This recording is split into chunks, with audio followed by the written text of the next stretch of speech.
Setelah mengalami kecelakaan 6 bulan yang lalu, aku tidak bisa jalan dan harus duduk di kursi roda. Suatu sore suamiku mengajakku jalan-jalan di taman dekat danau. Tapi aku kaget tak menyangka saat dia tiba-tiba mendorongku sambil berkata, "Tenggelamlah ke dasar danau, dan hartamu akan jadi milikku." Seketika badanku masuk ke dalam air, dan aku melihat suamiku pergi menjauh. Tapi tiba-tiba kakiku bisa bergerak, dan aku bisa berenang berusaha menyelamatkan diri. Sampai kulihat ada seseorang yang datang mengulurkan tangannya, berusaha menggapai badanku. Ternyata, sebelum ceritanya dimulai, silahkan tulis di kolom komentar dari daerah mana saja teman-teman yang menonton cerita ini. Jangan lupa like dan subscribe agar channel ini bisa semakin berkembang dan bisa mempersembahkan cerita yang lebih menarik lagi. Angin sore berhembus cukup kencang hari itu, menerpa wajah Alma yang pucat pasi. Ia duduk diam di atas kursi roda, membiarkan suaminya, Haris, mendorongnya menyusuri jalan setapak yang mulai sepi. Danau di hadapan mereka tampak tenang, memantulkan cahaya matahari yang mulai tenggelam di ufuk barat. Bagi Alma, ini adalah momen langka. Sejak kecelakaan 6 bulan lalu yang memvonisnya lumpuh total, ia jarang sekali keluar rumah. Dunianya menyempit hanya sebatas kamar tidur dan ruang tamu. Haris, suami yang selama ini ia anggap sebagai malaikat pelindung, adalah satu-satunya jembatan Alma dengan dunia luar. Alma membetulkan letak kain penutup kepalanya yang sedikit berantakan tertiup angin. Ia menatap punggung tangan Haris yang mencengkeram pegangan kursi roda. Dalam hati, Alma bersyukur luar biasa. Tuhan memang mengambil kemampuan kakinya untuk berjalan, tetapi Tuhan menggantinya dengan suami yang begitu setia. Haris tidak pernah mengeluh. Lelaki itu memandikannya, menyuapinya, dan memastikan segala kebutuhan Alma terpenuhi, bahkan ketika Alma merasa dirinya hanyalah beban yang menyusahkan. Alma teringat pesan mendiang ibu sebelum meninggal dunia 2 tahun lalu. Ibu selalu berkata agar Alma mencari lelaki yang takut pada Tuhan, dan Alma yakin ia telah menemukannya dalam diri Haris. Suara gesekan roda di atas kerikil menjadi satu-satunya suara yang dominan. Mereka semakin jauh berjalan meninggalkan area taman utama, menuju sisi danau yang lebih rimbun dan tertutup pepohonan besar. Alma mulai merasa sedikit ganjil. Biasanya Haris akan mengajak mengobrol, menceritakan hal-hal lucu yang terjadi di kantor, atau sekadar mengomentari orang-orang yang lewat. Namun sore ini, Haris membisu. Wajahnya tegang dan matanya menatap lurus ke depan dengan tatapan kosong yang sulit diartikan. Alma memberanikan diri untuk bertanya dengan suara pelan. Ia bertanya apakah Haris lelah, atau sedang ada masalah di pekerjaan. Haris menghentikan langkahnya tepat di bibir tebing rendah yang langsung berbatasan dengan air danau yang dalam. Haris tidak langsung menjawab. Ia berjalan memutar ke hadapan Alma, lalu berlutut mensejajarkan tingginya dengan kursi roda. Alma melihat senyum tipis di wajah suaminya, namun senyum itu tidak mencapai matanya. Mata itu dingin, sedingin air danau di belakang mereka. Haris memegang kedua tangan Alma yang lemah. Ia mulai berbicara dengan nada yang sangat rendah. Haris berkata bahwa 6 bulan ini terasa seperti 60 tahun baginya. Alma terenyuh, mengira Haris sedang mengungkapkan rasa lelahnya merawat orang sakit. Alma hendak meminta maaf karena telah merepotkan, namun kata-kata itu tertahan di tenggorokan saat Haris melanjutkan kalimatnya. Haris berkata bahwa ia muak. Ia muak harus berpura-pura menjadi suami yang baik. Ia muak harus membersihkan kotoran Alma. Ia muak harus menunggu Alma mati secara alami agar bisa menguasai seluruh harta peninggalan ibu. Jantung Alma seakan berhenti berdetak. Ia mencoba mencerna kata-kata itu. Otaknya menolak percaya. Ia berpikir mungkin Haris sedang bercanda atau sedang sangat stres. Namun, cengkeraman tangan Haris di tangannya semakin kuat hingga terasa sakit. Haris mendekatkan wajahnya ke telinga Alma dan berbisik dengan nada yang membuat bulu kuduk Alma meremang. Haris berkata bahwa ia butuh uang Alma untuk memulai hidup baru yang mewah, bukan hidup sebagai perawat orang cacat. Haris menjelaskan bahwa kecelakaan 6 bulan lalu yang membuat Alma lumpuh bukanlah takdir semata, melainkan awal dari rencananya yang gagal. Air mata mulai menggenang di pelupuk mata Alma. Ia ingin berteriak, ingin memaki, tapi suaranya tercekat. Tubuhnya gemetar hebat, bukan karena dingin, melainkan karena ketakutan yang melumpuhkan akal sehatnya. Ternyata selama ini ia tidur di samping serigala berbulu domba. Segala perhatian, suapan makan, dan senyuman Haris hanyalah sandiwara untuk menutupi niat busuknya. Alma menyadari kebodohannya yang telah mengabaikan firasat-firasat kecil selama ini. Haris berdiri tegak. Ia melepaskan rem kursi roda Alma dengan gerakan cepat.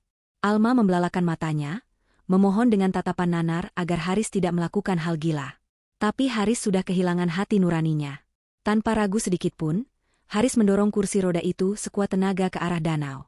Alma merasakan tubuhnya melayang sesaat, sebuah sensasi tanpa bobot yang mengerikan, sebelum akhirnya permukaan air yang dingin menghantam tubuhnya dengan keras. Bunyi deburan air memecah keheningan sore itu. Tubuh Alma beserta kursi rodanya tenggelam dengan cepat ke dalam air yang gelap. Rasa dingin yang menusuk tulang langsung menyergap sekujur tubuhnya. Kain bajunya yang basah menjadi pemberat yang menariknya semakin dalam ke dasar danau. Alma menahan napas sekuat tenaga, paru-parunya mulai terasa terbakar meminta oksigen.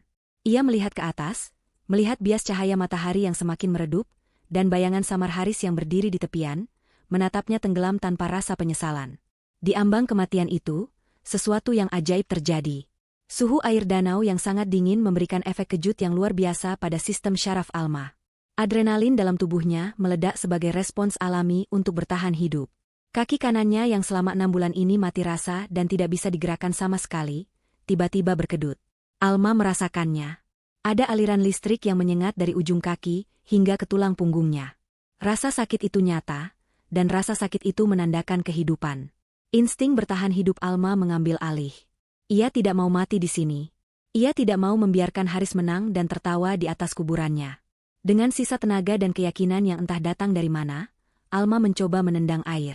Kakinya bergerak. Meski kaku dan berat, kakinya bisa digerakkan. Ia melepaskan diri dari kursi roda yang terus tenggelam ke dasar lumpur. Alma menggerakkan tangannya, mengayuh air sekuat tenaga menuju permukaan. Rasa perih di dada semakin menjadi-jadi, kepalanya pening karena kekurangan oksigen, tapi bayangan wajah Haris yang tersenyum licik membakar semangatnya. Alma berhasil menyembul ke permukaan air. Ia menghirup udara rakus, terbatuk-batuk memuntahkan air yang sempat tertelan. Ia berada di balik rimbunan tanaman air, cukup tersembunyi dari pandangan orang di tepi danau. Tubuhnya menggigil hebat, giginya gemeretuk. Ia melihat sekeliling dengan pandangan kabur. Haris sudah tidak ada di tempat semula. Suaminya itu pasti mengira Alma sudah tenggelam ke dasar danau dan pergi untuk menyusun alibi. Tiba-tiba, sebuah perahu kayu kecil mendekat tanpa suara. Alma ketakutan, mengira itu Haris yang kembali untuk memastikan kematiannya. Ia mencoba berenang menjauh, tapi tenaganya sudah habis. Kesadarannya mulai menipis, pandangannya menggelap. Namun, sebuah tangan kekar terulur dari atas perahu. Tangan itu mencengkeram lengan Alma dengan kuat dan menariknya ke atas perahu dengan sekali hentakan. Alma terbaring lemas di dasar perahu yang lembab, napasnya tersengal-sengal. Sosok penolong itu adalah seorang pria parubaya dengan wajah tertutup masker dan topi. Tanpa banyak bicara, pria itu mengeluarkan sebuah alat suntik dari tas yang dibawanya. Alma ingin melawan, tapi ia terlalu lemah. Pria itu menyuntikkan cairan bening tepat di paha Alma. Rasa panas menjalar cepat di aliran darahnya, membuat jantungnya berdegup kencang seperti drum yang dipukul bertalu-talu. Pria itu membuka maskernya. Wajahnya keras, dihiasi rahang yang tegas dan tatapan mata yang tajam namun menyimpan kekhawatiran. Alma merasa pernah melihat wajah itu sebelumnya, di masa lalu yang samar. Pria itu mendekatkan wajahnya ke wajah Alma dan berbicara dengan tegas. Ia meminta Alma untuk menahan rasa sakit akibat suntikan itu. Ia menjelaskan bahwa cairan itu adalah epinefrin untuk memacu jantung dan syaraf. Pria itu berkata dengan suara berat bahwa Alma sebenarnya tidak pernah lumpuh. Otot-otot Alma hanya tertidur karena pengaruh obat bius yang diberikan secara berkala. Alma tertegun mendengar ucapan itu. Pikirannya yang kacau mencoba merangkai fakta. Tidak lumpuh? Obat bius? Jadi selama ini Haris bukan hanya merencanakan pembunuhan hari ini, tapi sudah menyiksanya perlahan selama berbulan-bulan? Pria itu menyelimuti tubuh Alma dengan selimut tebal dan mulai mendayung perahu menjauh ke sisi danau yang lain, masuk ke dalam lorong air yang tertutup pepohonan bakau. Alma menatap langit yang kini mulai gelap. Di tengah rasa sakit fisik dan kehancuran hatinya, satu tekad mulai tumbuh. Ia masih hidup. Dan selama ia masih bernapas, Haris tidak akan pernah tidur nyenyak. Alma terbangun di sebuah ruangan yang asing. Aroma obat-obatan yang tajam dan bau kayu tua langsung menyerbu indera penciumannya. Ia mengerjapkan mata, mencoba menyesuaikan penglihatan dengan cahaya lampu bohlam yang remang-remang di langit-langit. Ruangan itu tampak seperti klinik darurat yang dibangun di dalam sebuah gudang atau rumah tua. Dindingnya terbuat dari papan kayu yang kusam, namun peralatannya terlihat cukup lengkap dan modern, kontras dengan kondisi bangunannya. Rasa nyeri yang luar biasa menghantam sekujur tubuhnya saat ia mencoba bergerak. Otot-otot kakinya terasa seperti ditarik paksa dan ditusuk ribuan jarum. Alma meringis menahan sakit. Ia melihat ke arah kakinya yang tertutup selimut. Kaki itu ada di sana, masih utuh, namun terasa sangat berat. Ingatan tentang kejadian di danau kembali membanjiri pikirannya seperti air bah. Haris, dorongan itu, air yang dingin, dan pria misterius yang menolongnya. Pintu ruangan terbuka. Pria yang menolongnya di danau, masuk membawa nampan berisi makanan dan gelas air. Pria itu mengenakan pakaian kasual, tidak lagi memakai masker. Alma menatapnya lekat-lekat, berusaha menggali ingatannya. Lalu, seberkas memori muncul. Ia ingat wajah itu. Pria ini adalah dokter yang pertama kali menanganinya di unit gawat darurat, sesaat setelah kecelakaan mobil 6 bulan lalu. Dokter yang ramah dan cekatan. Sebelum akhirnya Alma dipindahkan perawatannya oleh Haris ke dokter lain, dengan alasan mencari fasilitas yang lebih baik. Pria itu memperkenalkan diri sebagai Dokter Nando. Ia meletakkan nampan di meja kecil di samping tempat tidur, dan menarik kursi untuk duduk. Dokter Nando menatap Alma dengan sorot mata yang penuh empati namun juga menyimpan kemarahan yang tertahan. Alma bertanya dengan suara parau, apa yang sebenarnya terjadi dan mengapa ia ada di sini. Dokter Nando menghela napas panjang sebelum memulai penjelasannya yang akan meruntuhkan seluruh keyakinan Alma selama ini. Dokter Nando menjelaskan bahwa 6 bulan lalu, saat Alma dibawa ke rumah sakit pasca kecelakaan mobil, ia melakukan pemeriksaan menyeluruh. Kecelakaan itu memang menyebabkan benturan, tetapi hasil pemindaian tulang belakang Alma menunjukkan tidak ada kerusakan permanen yang fatal. Seharusnya Alma hanya mengalami memar dan trauma otot yang bisa sembuh dalam beberapa minggu. Namun, kondisi Alma justru memburuk dengan cepat. Alma mengalami kelumpuhan yang tidak wajar. Curiga dengan kondisi tersebut, Dokter Nando diam-diam mengambil sampel darah Alma dan mengujinya di laboratorium independen. Hasilnya mengejutkan. Ia menemukan jejak tetrodotosin dalam darah Alma. Itu adalah racun syaraf yang sangat kuat, biasanya terdapat pada ikan buntal. Dosis yang diberikan sangat presisi, cukup kecil untuk tidak membunuh seketika, tapi cukup kuat untuk melumpuhkan sistem syaraf motorik dan membuat korban terlihat seperti mengalami kelumpuhan permanen. Alma menutup mulutnya dengan tangan, menahan isak tangis. Fakta ini terlalu mengerikan untuk diterima. Dokter Nando melanjutkan ceritanya. Saat itu, ia berniat melaporkan temuannya ke polisi dan memberitahu Alma. Namun, Haris ternyata selangkah lebih maju. Haris yang memiliki koneksi dan uang, mengetahui gerak-gerik Dokter Nando. Sebelum Dokter Nando sempat bertindak, Haris memfitnahnya. Haris merekayasa bukti seolah-olah Dokter Nando melakukan malpraktik terhadap pasien lain dan menyuap manajemen rumah sakit untuk memecatnya. Tidak hanya itu, izin praktik Dokter Nando pun dicabut, menghancurkan karir cemerlang yang dibangunnya bertahun-tahun. Dokter Nando menatap Alma lekat-lekat. Ia mengatakan bahwa ia merasa gagal melindungi pasiennya. Setelah dipecat, ia hidup dalam bayang-bayang, bersembunyi sambil terus memantau kondisi Alma dari jauh. Ia tahu Haris terus memberikan racun itu setiap hari. Alma teringat, minuman herbal, pahit yang setiap pagi dan malam dipaksa minum oleh Haris. Haris selalu bilang itu adalah suplemen mahal untuk kesehatan tulangnya. Ternyata, itu adalah racun yang memenjaranya dalam tubuhnya sendiri. Kebencian Alma pada Haris kini berubah menjadi bara api yang menyala-nyala. Dokter Nando kemudian menunjukkan sebuah layar monitor yang terhubung dengan alat pendeteksi jantung yang masih terpasang di tubuh Alma. Ia menunjuk grafik yang bergerak stabil.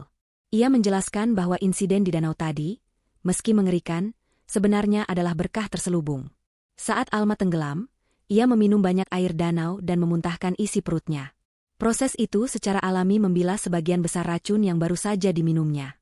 Ditambah dengan suntikan epinefrin dan adrenalin alami tubuh, sistem syaraf Alma yang tertidur kini dipaksa bangun. Namun, Dokter Nando memperingatkan bahwa perjuangan belum selesai. Racun itu sudah mengendap lama di tubuh Alma. Butuh waktu untuk membersihkannya secara total. Dokter Nando berkata bahwa Alma harus tetap bersembunyi di tempat ini. Bagi dunia luar, Alma sudah mati tenggelam di dasar danau. Dan itu adalah keuntungan terbesar mereka. Haris akan lengah karena merasa rencananya berhasil. Saat itulah mereka akan menyusun rencana balasan. Alma bertanya berapa lama waktu yang dibutuhkan sampai ia bisa berjalan normal kembali. Dokter Nando menjawab dengan optimis bahwa dalam 14 hari, dengan terapi intensif yang menyakitkan dan detoksifikasi, kaki Alma akan kembali kuat untuk berdiri. Alma menatap kakinya sendiri. Ia mencoba menggerakkan jempol kakinya. Meskipun lemah, jempol itu bergerak. Gerakan kecil itu memberikan harapan yang sangat besar. Alma bersumpah dalam hati, ia akan sembuh. Ia akan kembali. Dan saat ia kembali nanti, Ia tidak akan pulang sebagai korban, melainkan sebagai mimpi buruk bagi Haris. Dr. Nando bangkit dari duduknya dan mengambil sebuah map dari laci meja. Ia menyerahkan map itu kepada Alma. Di dalamnya terdapat foto-foto candid Haris sedang bertemu dengan seorang wanita di sebuah kafe. Wanita itu cantik, berambut panjang, dan terlihat sangat akrab dengan Haris. Alma mengenali wanita itu. Itu adalah Fanya, teman kuliah Haris dulu yang kini bekerja sebagai apoteker. Dr. Nando menjelaskan bahwa Fanya adalah orang yang meracik racun tersebut untuk Haris. Mereka berdua bersekongkol untuk menyingkirkan Alma demi harta warisan ibu. Melihat foto itu, hati Alma yang sudah hancur kini menjadi debu. Pengkhianatan ini bukan hanya dilakukan oleh suaminya, tapi juga melibatkan orang lain yang merencanakan kematiannya dengan dingin. Alma meremas foto itu hingga kusut. Air matanya kering sudah. Tidak ada lagi tempat untuk kesedihan. Ruang di hatinya kini hanya tersisa untuk satu tujuan, keadilan. Alma menatap Dr. Nando dan mengangguk mantap. Ia siap menanggung rasa sakit terapi fisik seberat apapun, asalkan ia bisa berdiri tegak kembali untuk menghancurkan mereka yang telah menghancurkan hidupnya. Suasana di tepi danau pagi itu sangat ramai, kontras dengan kesunyian mencekam saat senja kemarin. Garis polisi berwarna kuning hitam membentang panjang membatasi area kejadian. Puluhan petugas berseragam oranye dari tim pencarian dan penyelamatan tampak sibuk hilir mudik. Perahu karet bermesin menyisir permukaan air, sementara beberapa penyelam profesional bergantian masuk ke dalam kedalaman danau yang keruh. Di tengah hiruk-pikuk itu, Haris duduk di bangku taman dengan wajah tertunduk dalam. Ia memainkan peran sebagai suami yang hancur hatinya dengan sangat sempurna. Sesekali bahunya berguncang, dan ia mengusap matanya yang sembab dengan sapu tangan, memancing simpati dari para tetangga dan petugas yang melihatnya. Namun, di balik topeng kesedihan itu, pikiran Haris bekerja sangat cepat dan dingin. Ia mengamati setiap gerakan tim penyelamat dengan gelisah. Bukan karena ia berharap Alma ditemukan selamat, melainkan sebaliknya. Ia ingin jasad Alma segera ditemukan. Ia butuh bukti fisik kematian istrinya. Tanpa jasad, tidak akan ada pemakaman. Tanpa pemakaman, tidak akan ada surat kematian resmi yang diterbitkan oleh pihak berwenang. Haris tahu betul birokrasi hukum. Jika Alma hanya dinyatakan hilang, status hukumnya akan menggantung selama bertahun-tahun sebelum bisa dinyatakan meninggal dunia secara perdata. Hal itu adalah bencana besar bagi rencana keuangannya yang sudah disusun rapi. Seorang komandan polisi menghampiri Haris dengan wajah prihatin namun tegas. Ia menyampaikan kabar yang paling tidak ingin didengar oleh Haris. Setelah menyisir area radius 1 km selama 12 jam terakhir, tim penyelamat belum menemukan tanda-tanda keberadaan Alma maupun kursi rodanya. Danau itu memang terkenal memiliki dasar yang berlumpur tebal dan arus bawah yang tidak terduga, yang mungkin menyeret benda apapun ke tempat yang jauh dari titik jatuh. Polisi itu meminta Haris untuk bersabar dan berdoa, seraya mengatakan bahwa pencarian akan diperluas namun peluang menemukan korban dalam kondisi utuh semakin menipis seiring berjalannya waktu. Haris mengangguk lemah, berpura-pura pasrah. Namun begitu polisi itu pergi, rahang Haris mengeras. Ia bangkit dan berjalan menuju mobilnya, membanting pintu dengan kasar begitu masuk ke dalam kabin. Di ruang privat itu, ia memukul setir mobil dengan penuh amarah. Ia memaki-maki nasib buruknya. Ia butuh akses ke brankas Ibu Alma dan rekening deposito Alma sekarang, juga untuk menutupi kerugian investasi bodong yang ia lakukan diam-diam setahun terakhir. Jika Alma dinyatakan hilang, ia harus menunggu proses pengadilan yang memakan waktu lama untuk mendapatkan penetapan kematian, dan selama itu pula aset-aset Alma akan dibekukan oleh bank. Ia tidak punya waktu sebanyak itu. Sementara itu, di klinik persembunyian yang terletak di pinggiran kota yang sepi, Alma sedang menjalani neraka dunianya sendiri. Dr. Nando tidak berbohong tentang rasa sakit yang harus dilalui. Proses detoksifikasi dan pengaktifan kembali syaraf-syaraf yang telah lama tidur bukanlah proses yang lembut. Alma berbaring di atas matras terapi, keringat dingin membanjiri seluruh tubuhnya hingga membasahi pakaian. Ia menggigit handuk kecil untuk meredam teriakan kesakitannya saat Dr. Nando memberikan stimulasi listrik tegangan rendah pada otot-otot kakinya. Rasanya seperti ada ribuan semut api yang menggigit tulang keringnya dari dalam, panas dan menyengat. Dr. Nando bekerja dengan efisien dan tanpa ampun. Ia tahu rasa kasihan hanya akan memperlambat kesembuhan Alma. Ia memaksa Alma untuk mencoba menggerakkan pergelangan kakinya melawan beban. Alma mengerang, air mata mengalir deras dari sudut matanya. Ia merasa tidak sanggup lagi. Rasanya lebih mudah untuk menyerah dan tetap lumpuh daripada harus menanggung siksaan ini. Namun, setiap kali rasa ingin menyerah itu muncul, bayangan wajah Haris yang tersenyum licik saat mendorongnya ke danau kembali muncul. Kemarahan itu menjadi bahan bakar yang jauh lebih kuat daripada rasa sakit fisiknya. Alma memejamkan mata, memusatkan seluruh sisa tenaganya ke ujung kaki, dan perlahan, telapak kakinya bergerak mendorong beban tersebut. Di sela-sela istirahat terapi, Dr. Nando menyuguhkan minuman elektrolit untuk Alma. Ia duduk di samping Alma, mengamati perkembangan pasiennya dengan puas. Dr. Nando berkata bahwa kemajuan Alma sangat pesat, jauh lebih cepat dari perkiraan medis. Tekad Alma yang kuat mempercepat proses regenerasi koneksi syarafnya. Alma mengatur napasnya yang masih memburu. Ia bertanya kepada Dr. Nando tentang rencana selanjutnya. Ia tahu sembuh saja tidak cukup. Haris harus membayar lunas apa yang telah ia lakukan. Dr. Nando tersenyum tipis, lalu mengeluarkan sebuah kantong plastik berisi potongan kain yang familiar. Itu adalah potongan jilbab Alma yang robek saat ia diselamatkan ke perahu. Dr. Nando memaparkan rencana pertamanya. Ia ingin mengguncang psikologis Haris. Mereka tidak bisa langsung menyerang secara fisik atau hukum, karena Haris masih memiliki kekuasaan dan citra baik di masyarakat. Mereka harus menghancurkan Haris dari dalam, membuatnya paranoid dan melakukan kesalahan sendiri. Dr. Nando mengambil jarum suntik steril dan meminta izin pada Alma untuk mengambil sedikit darahnya. Alma mengulurkan lengannya tanpa ragu. Dengan darah segar Alma, Dr. Nando menuliskan 2 kata di atas kain jilbab yang robek itu. Tulisan itu berwarna merah pekat, berantakan, seolah ditulis oleh seseorang yang sedang sekarat dalam keputusasaan. Haris Pemul. Malam harinya, Dr. Nando menyelinap ke area danau yang sudah sepi dari penjagaan ketat. Dengan hati-hati agar tidak meninggalkan jejak kaki atau sidik jari, ia mengaitkan kain berisi pesan darah itu pada akar pohon besar yang menjorok ke air, tepat di dekat lokasi jatuhnya Alma. Tempat itu cukup tersembunyi namun pasti akan ditemukan jika polisi melakukan penyisiran ulang keesokan harinya.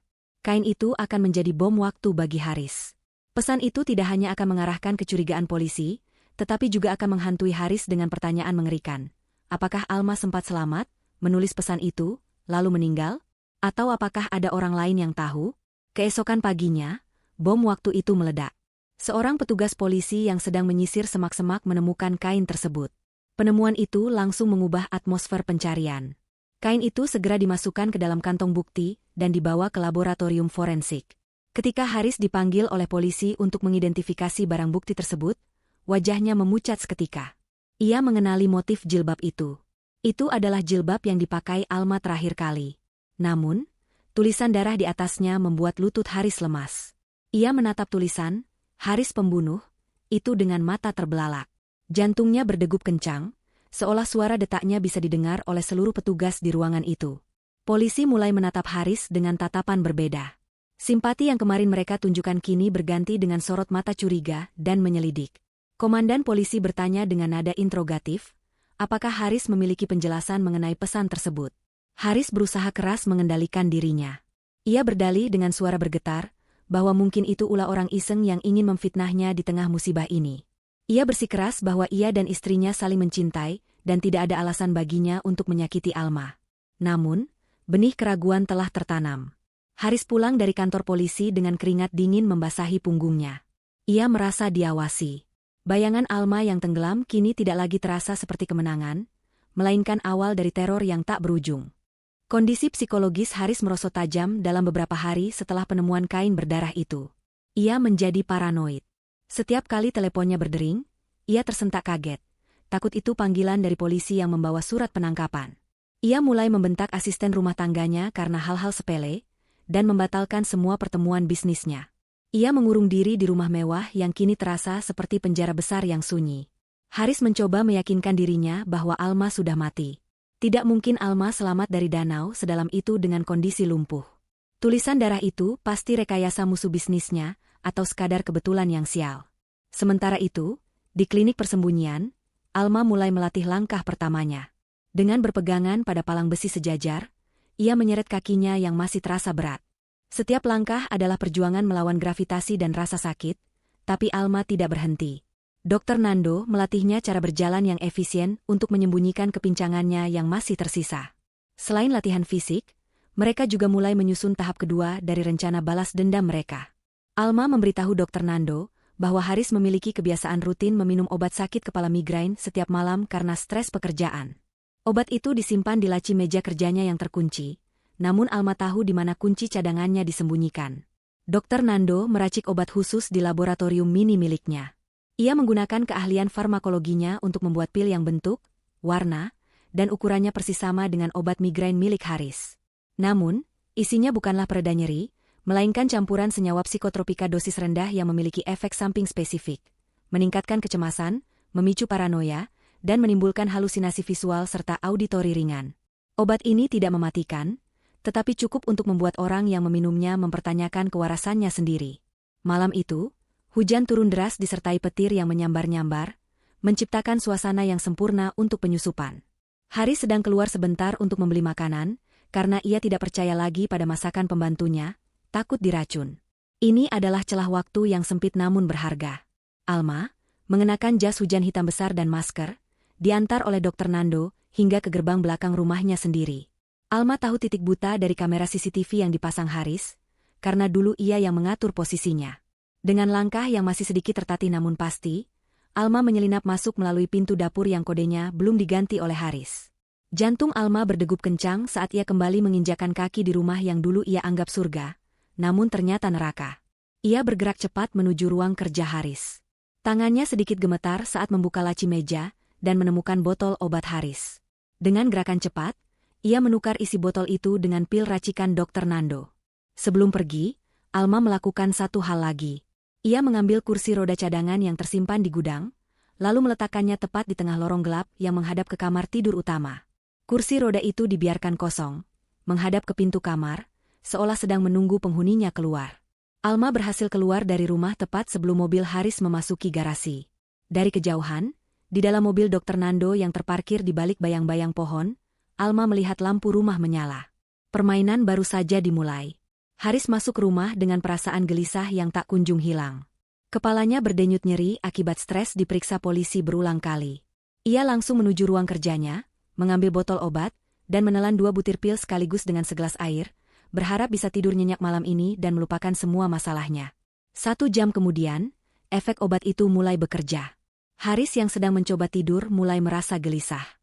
Suara hujan di luar terdengar, seperti bisikan-bisikan orang yang memanggil namanya. Ia membolak-balikkan badan, keringat dingin mulai bercucuran. Tiba-tiba, ia mendengar suara decitan roda yang sangat khas. C, C, C. Suara kursi roda yang didorong perlahan di lantai kayu. Mata Haris terbuka lebar. Napasnya tercekat. Ia yakin ia sendirian di rumah, karena pembantunya tidur di paviliun belakang yang terpisah. Haris memberanikan diri untuk bangun.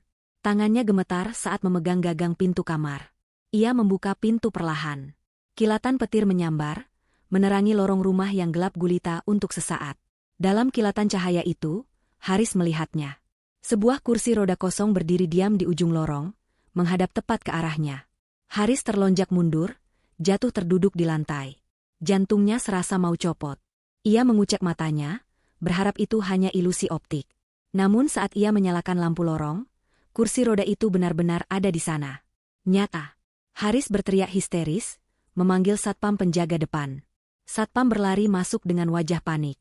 Haris menunjuk-nunjuk kursi roda itu sambil berteriak bertanya siapa yang menaruhnya di sana. Satpam itu bingung. Ia bersumpah tidak ada orang yang masuk dan semua pintu terkunci rapat. Haris merasa dunia berputar. Ia yakin tadi ia mendengar suara bisikan Alma. Bayangan-bayangan hitam seolah bergerak di sudut matanya, tapi menghilang saat ia menoleh. Rasa takut yang purba merayapi tulang punggungnya. Apakah arwah Alma datang menuntut balas? Ataukah ia mulai gila? Keesokan harinya, kondisi Haris makin memburuk. Tangannya tremor hebat hingga ia kesulitan memegang sendok. Matanya cekung dengan lingkaran hitam yang pekat karena tidak berani tidur. Ia merasa terus diawasi oleh sosok tak kasat mata. Karena tidak tahan lagi, Haris memutuskan untuk pergi ke dokter spesialis syaraf terkenal di kota itu, berharap mendapatkan obat penenang yang lebih kuat.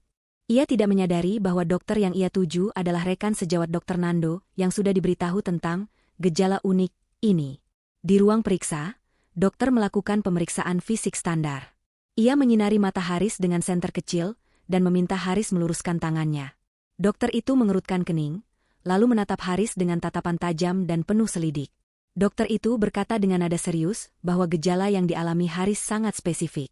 Pupil mata yang mengecil ekstrim, tremor pada tangan, dan kecemasan berlebih yang disertai halusinasi adalah tanda-tanda keracunan neurotoksin ringan. Dokter itu bertanya dengan nada curiga, apakah Haris bekerja dengan bahan kimia berbahaya atau tidak sengaja menelan racun hama. Pertanyaan itu menghantam Haris seperti palu godam. Racun hama? Neurotoksin? Kata-kata itu memicu ingatan Haris tentang racun yang ia berikan pada Alma selama berbulan-bulan. Gejalanya persis sama dengan apa yang mulai dialami Alma di awal masa sakitnya. Haris terdiam kaku, wajahnya pucat pasi. Pikiran irasional mulai menguasainya. Mungkinkah Alma benar-benar menjadi hantu dan meracuninya balik dari alam kubur? Atau lebih mengerikan lagi, mungkinkah Fanya mengkhianatinya dan meracuninya diam-diam agar bisa menguasai harta itu sendirian? Ketidakpercayaan mulai tumbuh di hati Haris. Rasa curiga menggerogoti logikanya. Ia keluar dari klinik dengan perasaan yang jauh lebih kacau daripada saat ia datang. Ia tidak bisa mempercayai siapapun lagi. Makanan di rumah mungkin beracun. Obat-obatannya mungkin sudah ditukar. Di dalam mobilnya, Haris menatap tangannya yang gemetar tak terkendali. Ia merasa terperangkap dalam jaring laba-laba yang ia rajut sendiri. Dan di suatu tempat di luar sana, Alma dan Dr. Nando tersenyum melihat kehancuran mental musuh mereka yang mulai runtuh perlahan, bata demi bata. Aroma obat-obatan kimia yang menyengat di dalam apotek biasanya membuat Fanya merasa tenang dan berkuasa. Namun hari ini aroma itu justru membuatnya mual karena kecemasan yang berlebihan. Fanya berdiri di balik meja kasir dengan wajah tegang. Matanya terus-menerus melirik ke arah pintu kaca depan yang menghadap ke jalan raya. Sejak berita hilangnya Alma menjadi topik hangat di media lokal, Fanya merasa diawasi. Beberapa kali ia melihat mobil patroli polisi melambat saat melewati apotek tempatnya bekerja. Ia mencoba meyakinkan dirinya sendiri bahwa itu hanya prosedur rutin, tetapi hati kecilnya berteriak bahwa lingkaran hukum sedang menyempit di sekitar lehernya. Fanya bukan wanita bodoh.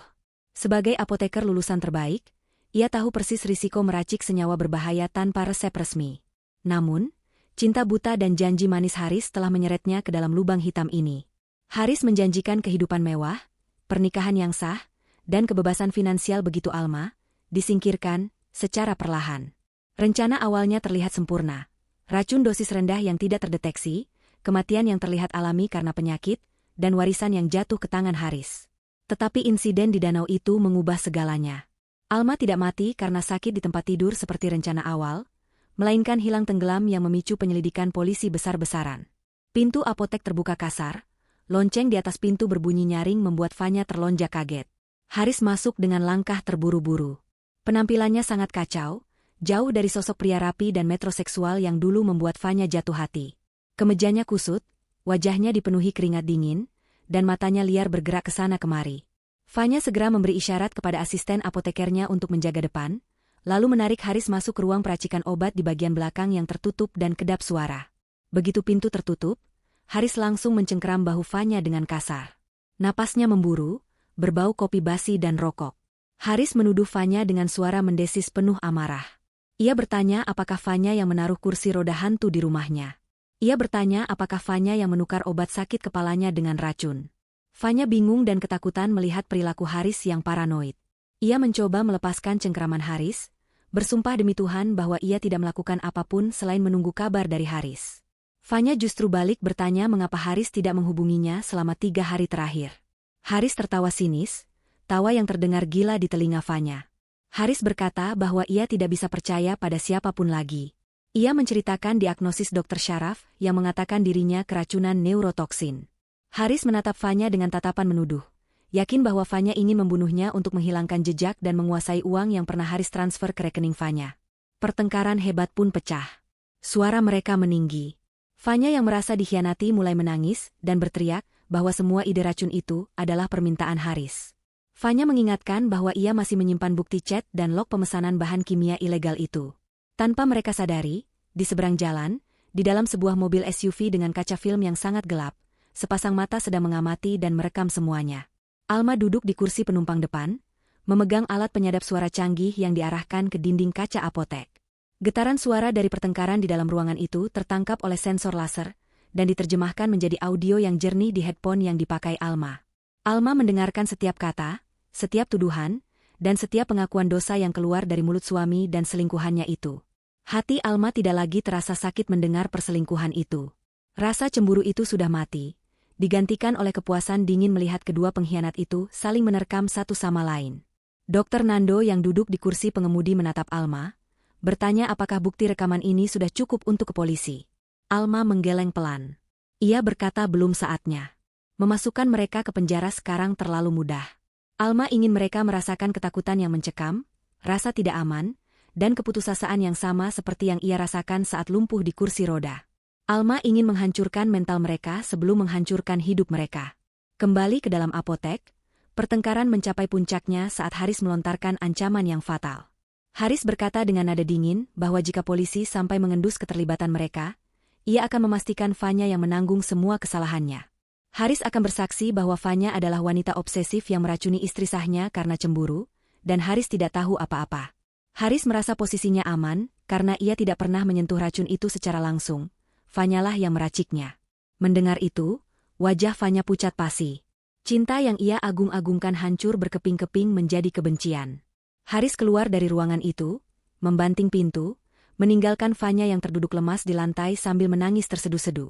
Malam harinya, teror untuk Fanya dimulai. Sebuah paket diantar oleh kurir ojek online ke apartemen Fanya. Paket itu terbungkus rapi dengan kertas kado bermotif bunga, seolah-olah hadiah dari pengagum rahasia. Dengan tangan gemetar sisa pertengkaran tadi siang, Fanya membuka kotak itu. Isinya membuat jantungnya berhenti berdetak sesaat. Di dalam kotak itu terdapat sebuah botol kaca kecil kosong, botol bekas tetrodotosin yang dulu ia berikan pada Haris. Di samping botol itu, ada selembar foto yang dicetak dengan kualitas tinggi. Foto itu memperlihatkan momen intim Fanya dan Haris di dalam mobil, diambil dari sudut yang mustahil kecuali ada orang yang mengintai mereka dari jarak sangat dekat. Di balik foto itu, terdapat tulisan tangan yang rapi dan tegas. Haris akan mengorbankanmu untuk menyelamatkan dirinya sendiri. Jadilah saksi kunci kami, atau kau akan membusuk di penjara bersamanya sebagai pembunuh berencana. Hubungi nomor ini jika ingin selamat. Di bawah pesan itu tertera sebuah nomor telepon yang tidak dikenal. Fanya melempar foto itu ke meja seolah benda itu terbakar. Tubuhnya menggigil hebat. Ia sadar, ada pihak ketiga yang tahu segalanya. Pihak ketiga ini memiliki bukti yang bisa menghancurkannya dalam sekejap. Fanya mondar-mandir di ruang tamunya yang sempit. Pikirannya berpacu antara loyalitas dan insting bertahan hidup. Kata-kata Haris tadi siang terngiang kembali, tentang bagaimana Haris akan menumbalkannya. Fanya menyadari bahwa ia hanyalah alat bagi Haris. Begitu alat itu rusak atau membahayakan, Haris akan membuangnya tanpa ragu. Rasa takut akan penjara dan rasa sakit hati dikhianati bercampur menjadi satu keputusan nekat. Dengan tangan gemetar, Fanya mengambil ponselnya. Ia mengetik nomor yang tertera di foto itu. Telepon tersambung. Di ujung sana, terdengar suara pria yang tenang dan berwibawa, suara Dr. Nando. Fanya bertanya dengan suara parau siapa orang ini. Dr. Nando hanya menjawab singkat, teman dari wanita yang kalian racuni. Seminggu telah berlalu sejak insiden di danau, dan kondisi keuangan Haris berada di ujung tanduk. Pembekuan aset yang dilakukan pihak bank karena status Alma yang hilang, benar-benar mencekik lehernya. Kreditur dari investasi bodong yang ia ikuti mulai menerornya, mengirim preman untuk menggedor gerbang rumahnya di malam hari. Haris terjepit dari segala sisi. Ia butuh uang tunai dalam jumlah besar, dan ia butuh cepat. Ia sudah mencoba menggadaikan sertifikat rumah, tetapi karena sertifikat itu atas nama Ibu Alma dan belum balik nama, prosesnya ditolak mentah-mentah. Haris merasa seperti tikus yang terperangkap dalam labirin yang terbakar. Di tengah keputusasaan itu, ponsel Haris berdering. Nomor tidak dikenal. Biasanya Haris tidak akan mengangkat, tetapi kali ini ia berharap itu adalah kabar baik tentang penemuan jasad Alma. Namun, suara di seberang sana bukanlah polisi, melainkan suara seorang pria yang memperkenalkan diri sebagai konsultan hukum Hadi Wijaya. Pria itu berbicara dengan nada profesional dan meyakinkan, mengklaim bahwa ia memiliki spesialisasi dalam mengurus kasus sengketa warisan yang macet karena masalah birokrasi, termasuk kasus orang hilang. Pak Hadi menjelaskan bahwa ia tahu masalah yang sedang dihadapi Haris. Ia menawarkan solusi jalur belakang untuk mencairkan sebagian dana deposito Ibu Alma yang tersimpan di bank swasta, tanpa perlu menunggu surat kematian resmi. Syaratnya sederhana, Haris harus menandatangani beberapa dokumen pengalihan kuasa dan memberikan komisi sebesar 30%. Bagi Haris yang serakah, potongan 30% itu sangat besar. Namun dalam kondisinya sekarang, itu adalah satu-satunya jalan keluar. Ketamakan dan ketakutan mengalahkan logika sehatnya. Haris menyetujui pertemuan itu tanpa berpikir panjang. Tempat pertemuan yang ditentukan oleh Pak Hadi cukup aneh. Bukan di kantor hukum di pusat kota, melainkan di sebuah gedung tua bekas klinik rehabilitasi jiwa di pinggiran kota yang sudah lama tutup. Pak Hadi beralasan bahwa pertemuan ini bersifat rahasia dan ilegal, sehingga harus dilakukan di tempat yang tidak terpantau CCTV publik atau saksi mata. Haris, yang sudah gelap mata karena butuh uang, menelan alasan itu mentah-mentah. Malam itu, Haris memacu mobilnya membelah kegelapan menuju lokasi. Gedung klinik tua itu berdiri angker di tengah lahan kosong yang ditumbuhi ilalang setinggi dada orang dewasa. Cat dindingnya sudah mengelupas, jendela-jendelanya gelap seperti mata yang buta, dan plang nama klinik itu sudah miring nyaris jatuh. Angin malam bersiul melewati lorong-lorong bangunan, menciptakan suara desingan yang menyeramkan. Haris merapatkan jaketnya, membawa tas berisi dokumen-dokumen identitas yang diminta. Ia menyalakan senter ponselnya dan melangkah masuk ke lobi utama yang penuh debu dan sarang laba-laba. Ponselnya bergetar. Sebuah pesan masuk dari Pak Hadi, naik ke lantai 2, ruang terapi nomor 4 di ujung lorong kanan. Saya sudah menunggu. Haris menelan ludah. Suasana tempat itu benar-benar membuatnya tidak nyaman. Bau apek, bau obat-obatan kadaluarsa, dan bau lembab bercampur menjadi satu aroma kematian yang menyesakkan dada. Namun, bayangan tumpukan uang tunai memaksanya terus melangkah menaiki tangga kayu yang berderit setiap kali dipijak. Lantai 2 jauh lebih gelap. Cahaya bulan hanya masuk samar-samar lewat ventilasi. Haris berjalan menyusuri lorong panjang. Jantungnya berdegup kencang seirama dengan langkah kakinya yang menggema. Ia sampai di depan pintu dengan tulisan pudar, Ruang Terapi 4. Pintunya sedikit terbuka. Dari celah pintu, tidak terlihat ada cahaya lampu. Haris mendorong pintu itu perlahan sambil memanggil nama Pak Hadi dengan suara ragu. Pintu terbuka lebar. Haris melangkah masuk. Tiba-tiba, klik. Sebuah lampu sorot yang sangat terang menyala tepat di tengah ruangan, menyilaukan mata Haris. Ia menutup wajahnya dengan lengan. Ketika matanya mulai beradaptasi dengan cahaya itu, pemandangan di hadapannya membuat darahnya membeku seketika. Di tengah lingkaran cahaya itu, tidak ada meja kerja ataupun pengacara. Yang ada hanyalah sebuah kursi roda kosong, jenis yang persis sama dengan milik Alma. Kursi roda itu berdiri tegak, seolah ada seseorang yang duduk di sana namun tak kasat mata. Namun, yang lebih mengerikan adalah apa yang ada di sekeliling kursi itu. Di lantai, tersusun ratusan botol kecil bekas obat. Botol-botol itu adalah botol, suplemen herbal, yang selama ini Haris berikan kepada Alma setiap hari. Ratusan botol itu disusun dengan sangat rapi dan presisi membentuk satu kata besar di lantai, pendusta. Haris mundur selangkah, napasnya tercekat. Ini bukan pertemuan bisnis. Ini jebakan. Seseorang tahu rahasianya. Seseorang telah mengumpulkan semua botol racun yang selama ini Haris buang di tempat sampah terpisah, untuk menghilangkan jejak. Bagaimana mungkin botol-botol itu ada di sini? Tiba-tiba, sebuah rekaman suara berputar dari pengeras suara yang tersembunyi di sudut ruangan yang gelap. Suara itu adalah suara Haris sendiri, rekaman percakapannya dengan Fanya di dalam mobil beberapa bulan lalu saat merencanakan dosis racun. Tenang saja, Fanya. Alma itu bodoh.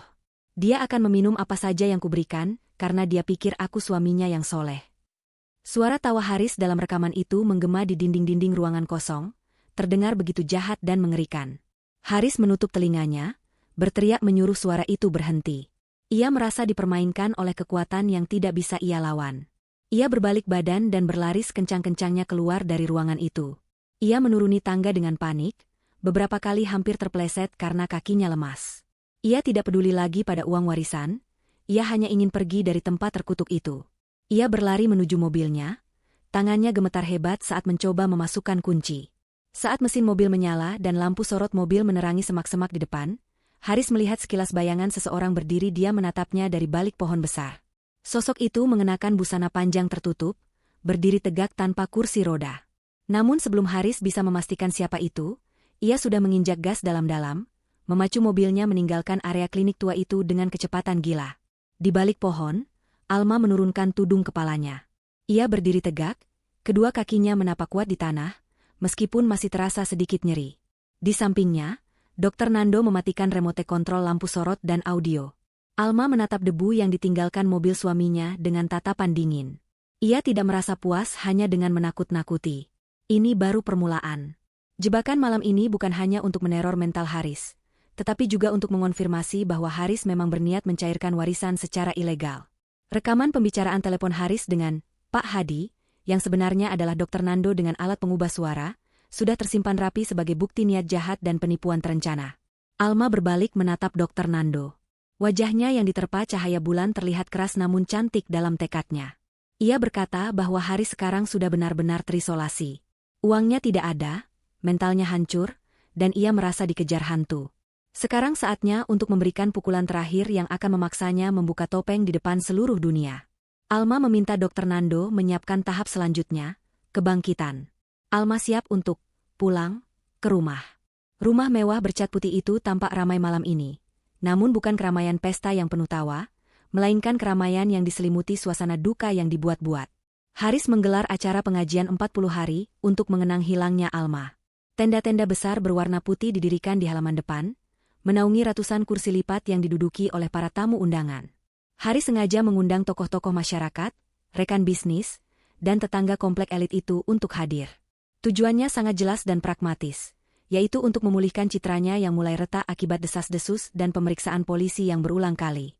Haris ingin menunjukkan kepada dunia bahwa ia adalah suami yang berduka, suami yang kehilangan separuh jiwanya, dan suami yang paling menderita atas musibah ini. Haris berdiri di depan pintu utama menyambut para tamu yang datang silih berganti. Ia mengenakan baju koko berwarna putih bersih dan peci hitam, sebuah tampilan yang dirancang untuk memancarkan aura kesalehan dan ketabahan. Namun, bagi siapapun yang memperhatikan dengan jeli, wajah Haris tidak bisa menyembunyikan kebenaran. Lingkaran hitam di bawah matanya semakin pekat, kulitnya pucat dan kusam, serta tangannya yang disembunyikan di balik punggung terus-menerus gemetar. Senyum yang ia paksakan setiap kali bersalaman terasa kaku dan hampa.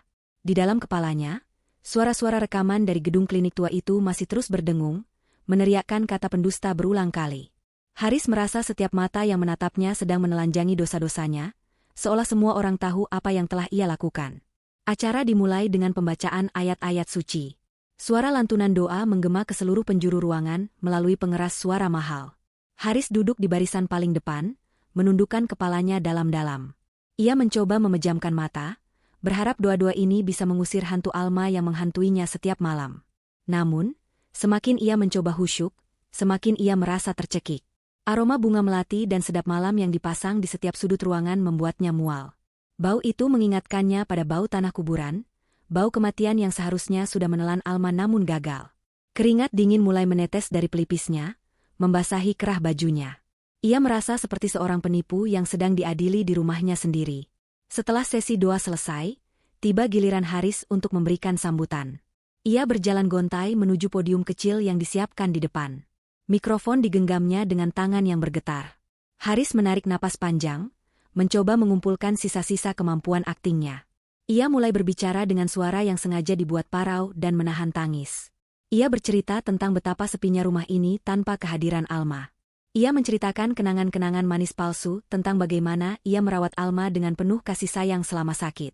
Ia bahkan menyebut nama ibu Alma, mengatakan bahwa ia yakin Alma kini sudah tenang di sisi Sang Pencipta bersama ibunya. Beberapa ibu-ibu pengajian terlihat menyeka air mata mereka, tersentuh oleh drama yang dimainkan Haris. Haris merasa sedikit lega melihat reaksi itu. Rencananya berhasil. Simpati publik mulai kembali padanya. Namun, di tengah kalimat penutup pidatonya yang dramatis, tiba-tiba suasana berubah drastis. Angin kencang mendadak berhembus masuk melalui pintu depan yang terbuka lebar, mematikan lilin-lilin hias yang ada di meja tamu. Suara gemuruh halus terdengar dari arah gerbang. Semua kepala menoleh ke arah pintu masuk. Sebuah mobil sedan hitam mewah yang asing berhenti tepat di depan lobi rumah. Lampu sorot mobil itu membelah kegelapan malam, menyilaukan mata para tamu. Pintu mobil terbuka perlahan. Seorang pria turun terlebih dahulu. Itu adalah Dr. Nando yang mengenakan setelan jas formal, tampak gagah dan berwibawa. Dr. Nando berjalan memutar dan membukakan pintu penumpang belakang. Waktu seakan berhenti berputar bagi Haris. Jantungnya berhenti berdetak saat melihat sepasang kaki jenjang berbalut sepatu hak datar menapak turun ke aspal. Kaki itu menapak dengan kuat, mantap, dan penuh percaya diri. Bukan kaki orang lumpuh. Bukan kaki orang mati. Sosok wanita itu keluar sepenuhnya dari dalam mobil. Ia mengenakan gamis hitam berbahan bludru yang terlihat sangat elegan dan jilbab senada yang menutupi dada dengan rapi. Wajahnya bersih, segar, dan memancarkan cahaya kesehatan yang luar biasa. Kontras dengan wajah pucat mayat yang selama ini dibayangkan Haris. Itu Alma. Alma hidup. Alma berdiri tegak. Alma berjalan. Kekagetan melanda seluruh ruangan seperti gelombang tsunami. Bisik-bisik para tamu langsung meledak menjadi dengungan keras. Gelas-gelas minuman berdenting, karena tangan yang memegangnya gemetar kaget. Semua orang di sana tahu cerita bahwa Alma lumpuh total dan hilang tenggelam. Melihatnya kini berjalan masuk dengan langkah anggun tanpa bantuan kursi roda, adalah sebuah keajaiban atau tipuan mata yang sulit dipercaya. Alma berjalan melintasi karpet merah yang digelar di tengah ruangan, tatapannya lurus ke depan, tertuju tepat pada Haris yang masih mematung di atas podium. Haris merasa lututnya berubah menjadi jeli. Mikrofon di tangannya terlepas dan jatuh berdebum ke lantai, menghasilkan suara denging umpan balik yang menyakitkan telinga, namun Haris tidak mendengarnya. Telinganya berdenging oleh suara darahnya sendiri yang memompa kencang ke kepala. Ia ingin lari, ingin berteriak, ingin pingsan, tapi tubuhnya kaku seolah dipaku ke lantai. Otaknya berusaha keras mencari penjelasan logis. Apakah ini hantu? Apakah ini kembaran Alma? Tidak. Tatapan mata itu adalah tatapan Alma. Tatapan istri yang dulu selalu menatapnya dengan cinta. Namun kini menatapnya dengan sesuatu yang jauh lebih menakutkan, ketenangan yang mematikan. Alma terus melangkah mendekat, didampingi Dr. Nando yang berjalan satu langkah di belakangnya, seperti seorang pengawal setia. Para tamu secara otomatis menyingkir, memberikan jalan bagi sang nyonya rumah yang bangkit dari kematian. Alma sampai di depan podium. Ia tidak naik ke atas, melainkan berhenti tepat di hadapan Haris yang berdiri kaku. Tinggi mereka kini sejajar karena Haris sedikit membungkuk akibat ketakutan. Alma tersenyum. Senyum itu sangat manis, sangat lembut, namun bagi Haris, senyum itu lebih tajam daripada pisau belati manapun. Tanpa mengucapkan sepatah kata pun pada awalnya, Alma mengulurkan tangannya meraih tangan kanan Haris yang dingin dan berkeringat. Haris tersentak, ingin menarik tangannya, tapi ia sadar ratusan mata sedang menonton. Ia tidak bisa menolak. Alma memegang tangan suaminya, lalu dengan gerakan takzim seorang istri yang syolehah, ia menunduk dan mencium punggung tangan Haris. Pemandangan itu membuat para tamu terharu. Mereka berpikir ini adalah momen pertemuan suami istri yang mengharukan, sebuah adegan film romantis yang terjadi di dunia nyata. Mereka tidak tahu perang dingin yang sedang terjadi dalam sentuhan itu. Saat bibir Alma menyentuh kulit tangan Haris, Haris merasakan sesuatu yang membuatnya ingin menjerit kesakitan. Alma tidak sekadar memegang tangannya. Alma meremas jari jemari Haris dengan kekuatan penuh. Cengkeraman itu begitu kuat, begitu bertenaga, hingga tulang-tulang jari Haris terasa bergeser dan remuk. Itu adalah bukti fisik yang tak terbantahkan. Kekuatan itu menunjukkan bahwa Alma benar-benar sembuh. Otot-ototnya berfungsi sempurna, bahkan lebih kuat dari sebelumnya berkat latihan fisik brutal yang ia jalani. Haris meringis menahan sakit. Matanya melotot menatap Alma, tapi Alma tidak melepaskan cengkeramannya. Alma mengangkat wajahnya setelah mencium tangan itu. Ia mendekatkan wajahnya ke telinga Haris, seolah hendak memberikan pelukan rindu. Di depan kamera wartawan lokal dan mata para tamu, mereka terlihat berpelukan mesra. Alma melingkarkan lengannya di bahu Haris, menepuk-nepuk punggung suaminya dengan lembut. Namun, bibirnya bergerak membisikkan kalimat yang hanya bisa didengar oleh Haris seorang. Bisikan itu rendah, dingin, dan menusuk langsung ke jantung Haris. Alma berbisik bahwa ia sudah pulang. Ia bertanya mengapa tubuh Haris gemetar begitu hebat. Alma menyindir apakah Haris kecewa melihatnya masih bernapas dan berjalan. Bisikan itu diakhiri dengan peringatan bahwa permainan petak umpet sudah selesai, dan sekarang giliran Alma yang menjadi pemburu. Haris merasa seluruh darah di wajahnya terkuras habis. Ia ingin mendorong Alma menjauh, tapi pelukan Alma menguncinya dengan erat. Dr. Nando yang berdiri di samping mereka menatap Haris dengan tatapan penuh kemenangan, menyilangkan tangan di dada, memastikan Haris tidak melakukan gerakan bodoh. Alma kemudian melepaskan pelukannya dan berbalik menghadap para tamu. Ia mengambil mikrofon lain yang disodorkan oleh pembawa acara. Dengan suara yang jernih dan lantang, Alma menyapa semua orang. Ia meminta maaf karena telah membuat kegaduhan dan kekhawatiran. Alma mengarang cerita dengan sangat lancar bahwa insiden di danau itu sebenarnya adalah momen di mana ia diselamatkan oleh seorang dokter spesialis dari luar negeri yang kebetulan lewat. Ia mengaku dibawa ke fasilitas medis rahasia untuk menjalani terapi eksperimental yang ternyata berhasil menyembuhkan kelumpuhannya dalam waktu singkat. Karena prosedur medis yang ketat dan isolasi, ia tidak bisa menghubungi siapapun, termasuk suaminya tercinta. Para tamu bertepuk tangan riuh, bersorak memuji kebesaran Tuhan atas kesembuhan Alma. Tidak ada yang curiga. Cerita itu terdengar masuk akal bagi orang awam, apalagi didukung dengan kehadiran Dr. Nando yang terlihat sangat profesional. Haris hanya bisa berdiri di sana, mengangguk-angguk kaku seperti boneka rusak, dipaksa ikut tersenyum dalam sandiwara yang ia tidak ketahui naskahnya. Ia sadar, ia baru saja dijebak dalam perangkap yang paling memalukan. Alma tidak melaporkannya ke polisi saat itu juga. Alma memilih untuk mempermalukannya secara perlahan, mengikatnya kembali dalam pernikahan ini, dan menyiksanya di dalam rumahnya sendiri. Malam itu, pesta duka cita Haris berubah menjadi pesta penyambutan Alma, dan bagi Haris, itu adalah awal dari neraka yang sesungguhnya. Jam dinding besar di ruang tengah menunjukkan pukul 11 malam. Tamu terakhir baru saja pulang 5 menit yang lalu. Suara mesin mobil yang menjauh perlahan menghilang, digantikan oleh keheningan yang berat dan mencekam di dalam rumah mewah itu. Asisten rumah tangga sudah diperintahkan Haris untuk pulang ke pavilion belakang, dan tidak keluar apapun yang terjadi. Kini, di ruang tamu yang luas dan dipenuhi sisa-sisa dekorasi pengajian, hanya tinggal mereka berdua. Haris dan Alma. Suami dan istri yang kini berdiri di dua sisi jurang kebencian yang tak terukur dalamnya. Haris berjalan cepat menuju pintu utama, membantingnya hingga tertutup rapat, lalu memutar kunci ganda dengan tangan yang masih gemetar sisa kejadian tadi. Ia berbalik badan, menatap Alma yang sedang duduk santai di sofa tunggal sambil menyesap teh hangat, seolah tidak terjadi apa-apa. Ketenangan Alma itu justru memicu ledakan di dalam kepala Haris. Topeng kesalehan dan kesabaran yang ia pakai selama berjam-jam di depan tamu, akhirnya hancur berkeping-keping. Wajah aslinya yang beringas, penuh ketakutan bercampur amarah, kini terlihat jelas.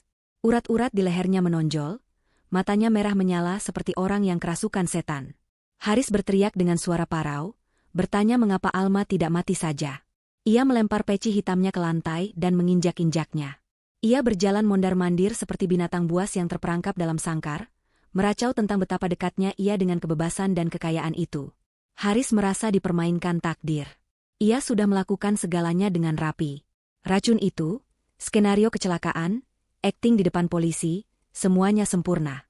Kenapa wanita lumpuh yang lemah ini bisa merusak segalanya? Haris menuding Alma, menuduhnya sebagai iblis yang bangkit dari kubur untuk menyengsarakan hidupnya. Alma meletakkan cangkir tehnya perlahan di atas meja kaca, tanpa menimbulkan suara denting sedikitpun. Ia menatap suaminya dengan tatapan datar, tanpa rasa takut, tanpa rasa cinta. Alma menjawab dengan tenang bahwa ia tidak mati karena Tuhan masih menyayanginya, dan ingin menunjukkan wajah asli Haris.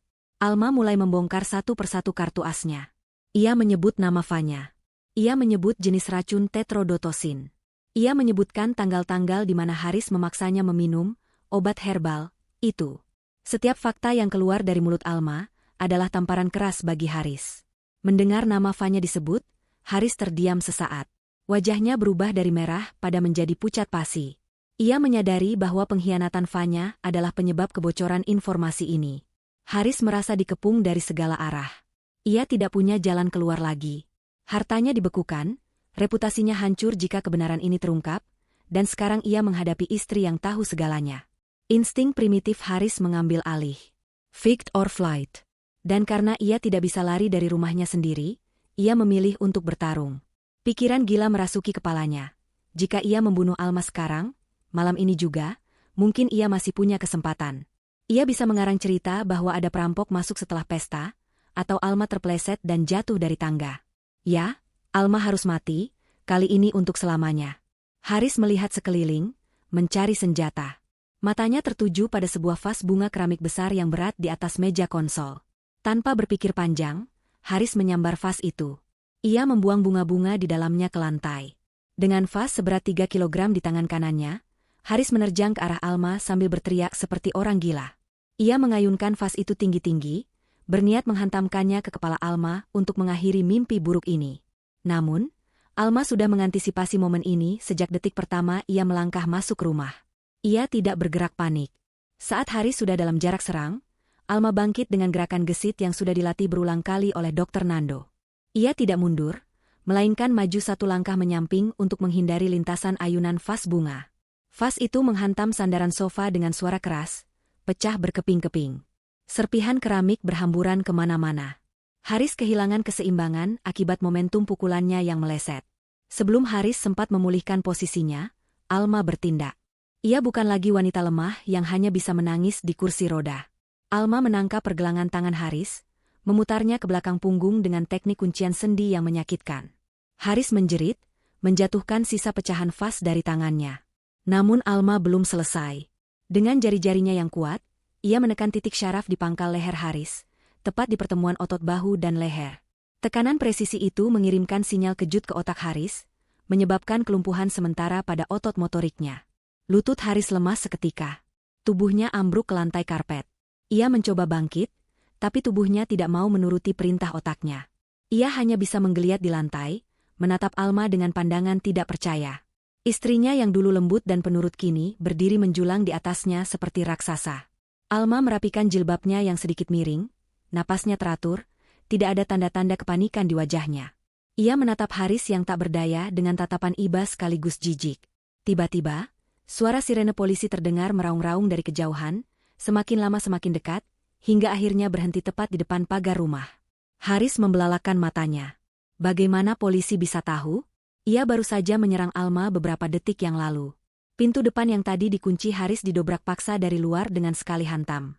Daun pintu terbuka lebar, menampilkan sosok Dr. Nando yang berdiri di depan, diikuti oleh satu regu polisi bersenjata lengkap.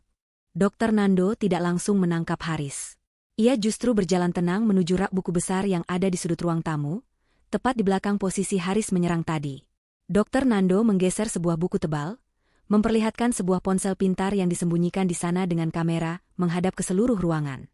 Ponsel itu menyala, menampilkan antarmuka aplikasi media sosial yang sedang melakukan siaran langsung atau live streaming. Haris menatap layar ponsel itu dengan horor. Di sudut layar, terlihat angka penonton yang mencapai ribuan orang. Kolom komentar bergerak sangat cepat, berisi hujatan, sumpah serapah, dan keterkejutan netizen yang baru saja menyaksikan secara real-time percobaan pembunuhan yang dilakukan seorang suami kepada istrinya. Alma telah merencanakan ini semua. Ia tahu Haris akan menyerangnya begitu tamu pulang. Ia sengaja memancing emosi Haris agar watak aslinya keluar. Dan sekarang, bukan hanya polisi yang menjadi saksi, tapi ribuan orang di dunia maya telah melihat betapa kejamnya Haris. Tidak ada alibi yang bisa menyelamatkannya lagi. Tidak ada cerita perampok atau kecelakaan yang bisa dikarang. Bukti visual itu abadi di internet.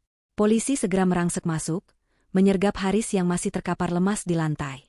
Tangan Haris ditekuk ke belakang, borgol besi dipasang dengan bunyi klik yang dingin. Haris tidak melawan. Tenaganya sudah habis, mentalnya sudah hancur lebur. Ia diseret bangun oleh dua petugas polisi. Saat digiring keluar melewati Alma, Haris berhenti sejenak. Ia menatap istrinya, mencari sisa-sisa cinta atau belas kasihan di mata itu. Tapi yang ia temukan hanyalah dinding es yang kokoh. Alma menatap Haris lurus di mata. Ia tidak berteriak marah, tidak juga menangis. Dengan suara yang sangat tenang, ia mengucapkan kalimat perpisahan. Alma berkata bahwa harta yang begitu Haris inginkan kini aman selamanya dari tangan kotornya. Alma juga mengatakan bahwa Haris tidak perlu khawatir soal tempat tinggal, karena negara akan menyediakannya gratis seumur hidup di balik jeruji besi. Alma menyuruh Haris menikmati kesendirian yang akan datang, kesendirian panjang di mana ia akan punya banyak waktu untuk merenungi betapa bodohnya ia telah menyia-nyiakan istri yang tulus demi keserakahan yang fana. Haris digiring keluar menuju mobil patroli dengan sorotan lampu biru merah yang berputar-putar menyilaukan mata. Tetangga yang belum tidur keluar rumah, menonton dengan wajah kaget dan jijik. Haris menundukkan kepalanya dalam-dalam, menyembunyikan wajahnya dari dunia yang kini membencinya. Di ambang pintu, Alma berdiri berdampingan dengan Dr. Nando, menatap kepergian mobil polisi itu hingga hilang di tikungan jalan. Malam itu, perang panjang itu berakhir. Sang korban telah menjadi pemenang, dan sang pemangsa kini telah masuk ke dalam kandang yang ia buat sendiri. Ruang sidang pengadilan negeri pagi itu terasa sangat sesak dan pengap, seolah seluruh udara telah dihisap habis oleh ketegangan yang menggantung di langit-langit. Ratusan orang memadati kursi pengunjung, mulai dari wartawan dengan kamera yang siap membidik, kerabat jauh yang tiba-tiba muncul mengaku saudara, hingga masyarakat umum yang penasaran dengan akhir dari drama rumah tangga yang viral di media sosial ini. Suara dengungan kipas angin besar di sudut ruangan, kalah oleh bisik-bisik spekulasi yang berdengung, seperti sarang lebah yang terusik.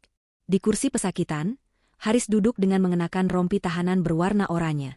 Wajahnya yang dulu klimis dan sombong kini terlihat kusam, ditumbuhi brewok yang tidak terawat, dan matanya cekung menyeratkan kurang tidur yang kronis. Meski demikian, sisa-sisa keangkuhan masih terlihat dari cara duduknya yang tegak dan dagu yang diangkat tinggi, seolah ia masih percaya bisa lolos dari jerat hukum ini. Hakim ketua mengetuk palu 3 kali, suaranya menggema keras membungkam keriuhan ruangan. Sidang dengan agenda pembuktian dan mendengarkan keterangan saksi ahli ini adalah momen yang paling ditunggu. Pengacara Haris, seorang pria parubaya dengan setelan jas mahal yang dibayar dari sisa-sisa tabungan terakhir Haris, mencoba membangun narasi pembelaan yang agresif. Ia berargumen bahwa kliennya adalah korban manipulasi. Ia menuduh Alma memiliki gangguan kejiwaan pasca kecelakaan yang membuatnya merekayasa skenario penculikan dan percobaan pembunuhan demi mendapatkan sensasi publik. Pengacara itu bahkan berani menuduh bahwa video siaran langsung penyerangan malam itu adalah adegan yang diprovokasi oleh Alma agar Haris terlihat bersalah. Alma yang duduk di kursi saksi korban menatap sandiwara pembelaan itu dengan tenang. Ia tidak terpancing emosi. Ia tahu kebenaran ada di pihaknya, dan kebenaran itu memiliki bentuk yang solid, yaitu sains. Jaksa penuntut umum kemudian memanggil saksi ahli pertamanya. Pintu ruang sidang terbuka, dan Dr. Nando melangkah masuk. Ia berjalan tegap menuju mimbar saksi, membawa sebuah koper besi berisi dokumen medis. Ia disumpah di bawah kitab suci, lalu mulai memberikan kesaksian yang akan meruntuhkan seluruh argumen pembelaan Haris.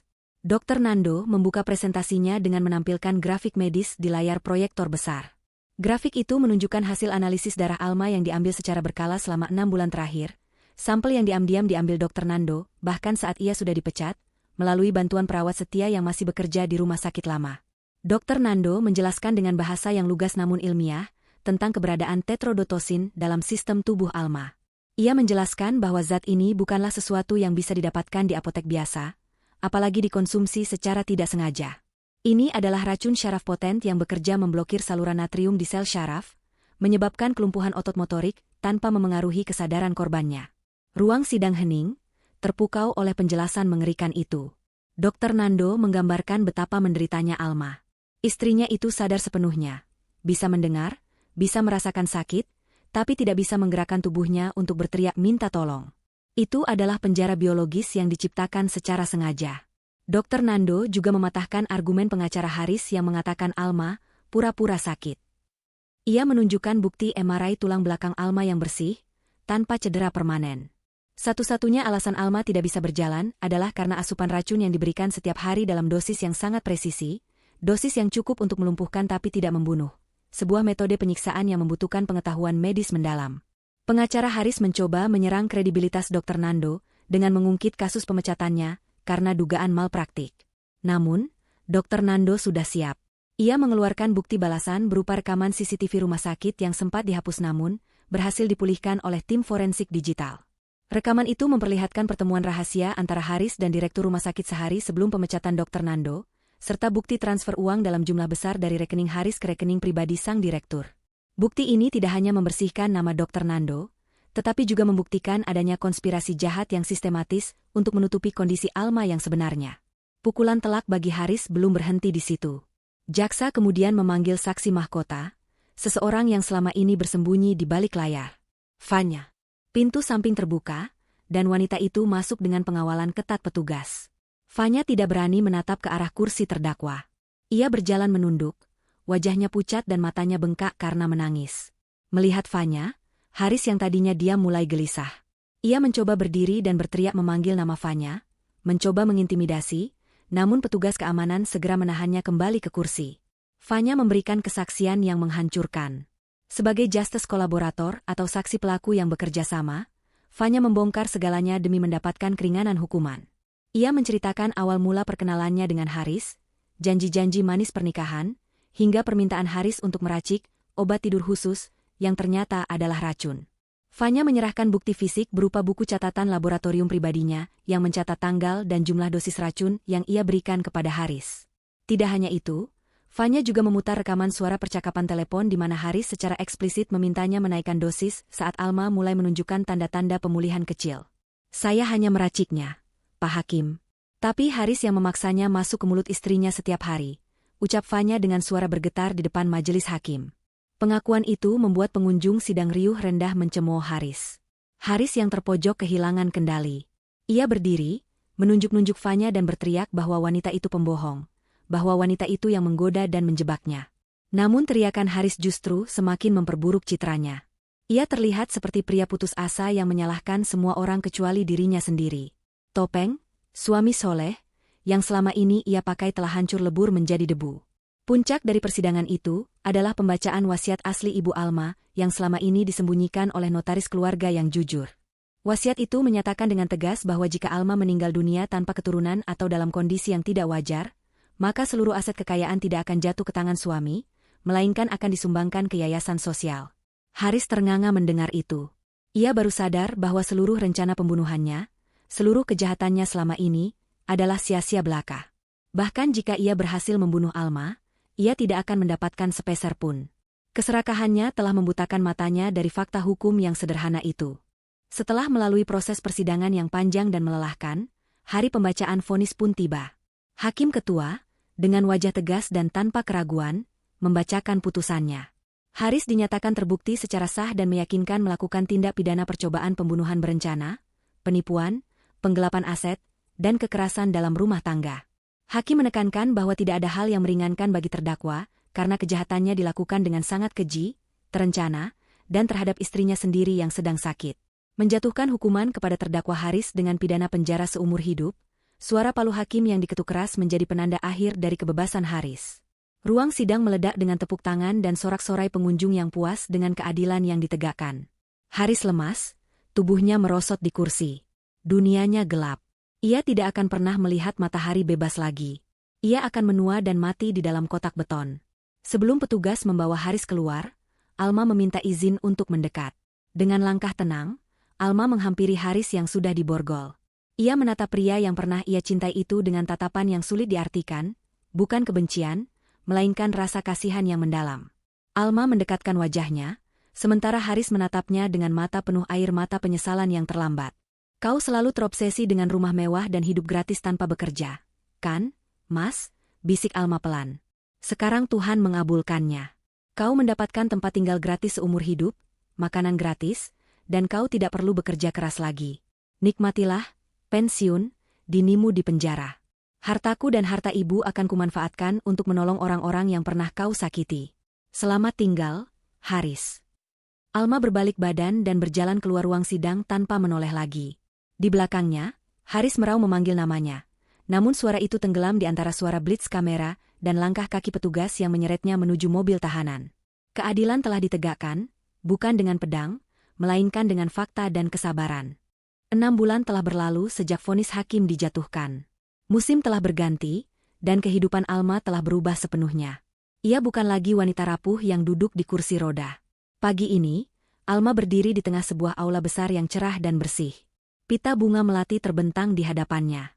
Dengan senyum rekah, ia menggunting pita itu, meresmikan pembukaan Klinik Syaraf dan Rehabilitasi Harapan Ibu. Klinik ini adalah wujud janjinya untuk menggunakan harta warisan ibunya bagi kemanusiaan.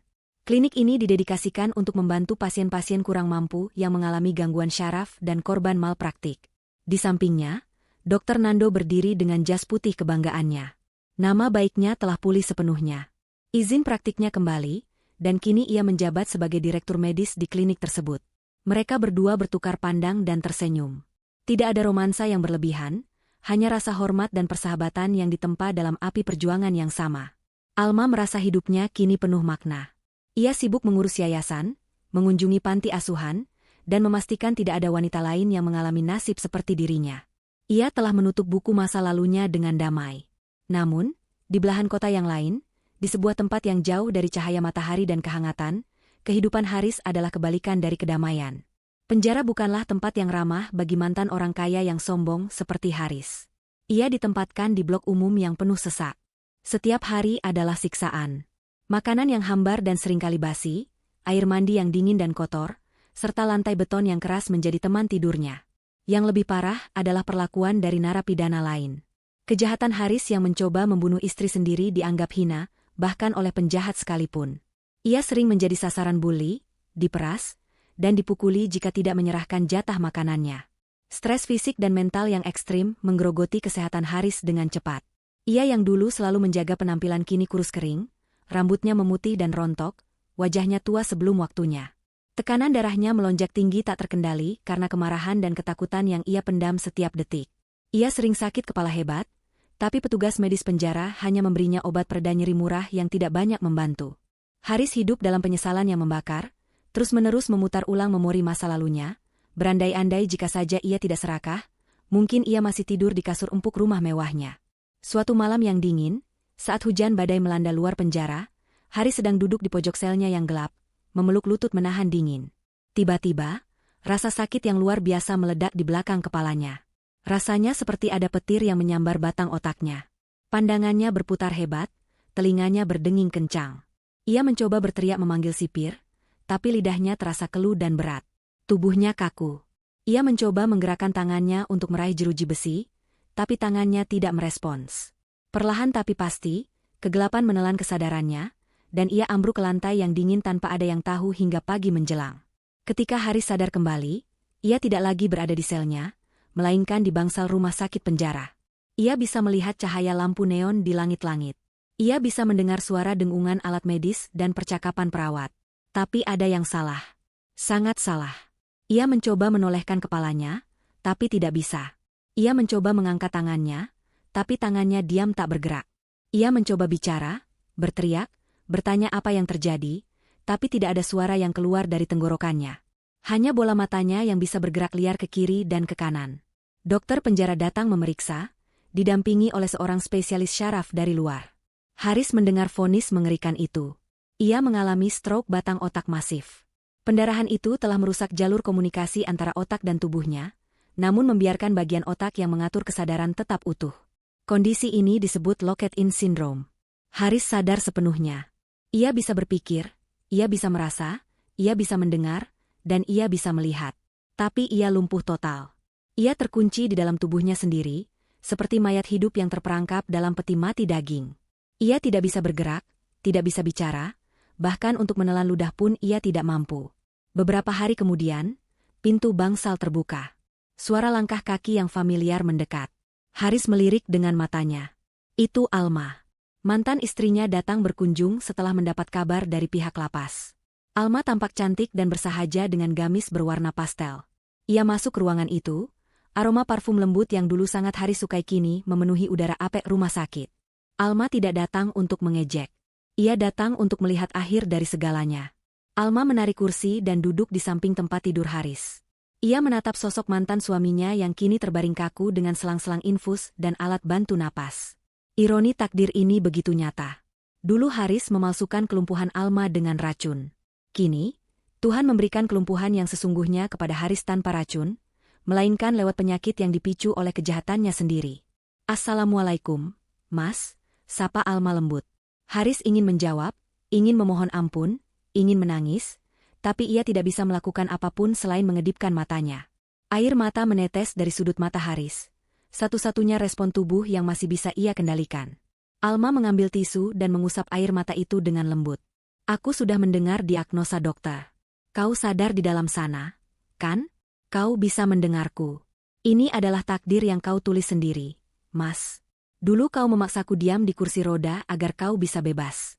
Sekarang, kau dipaksa diam di tempat tidur ini, sementara aku bebas." Alma menghela napas panjang, melepaskan beban terakhir di hatinya. "Aku tidak membencimu lagi. Kebencian hanya akan meracuni hidupku, sama seperti kau meracuni tubuhku dulu. Aku sudah memaafkanmu, tapi hukum alam dan hukum Tuhan tetap berjalan. Kau sekarang memiliki waktu yang sangat panjang, mungkin berpuluh tahun, untuk merenung dalam diam. Tidak ada yang bisa kau sakiti lagi.